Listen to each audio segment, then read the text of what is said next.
এই ভারী পাথরগুলিকে এখানে কিভাবে আনা হয়েছে শুধুমাত্র এই কথাটি জানতে না পারা এবং এগুলিকে এতটা উঁচুতে কিভাবে বসানো হয়েছে, এই দুটি ব্যাপারই এলিয়েন্স বা অ্যাডভান্স সিভিলাইজেশনের থিওরিকে জন্ম দিয়েছে।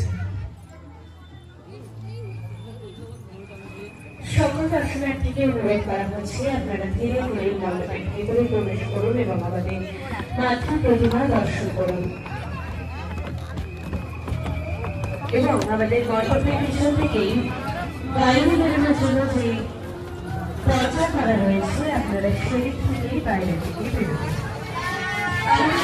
ভাষায় রহস্যময় বিষয়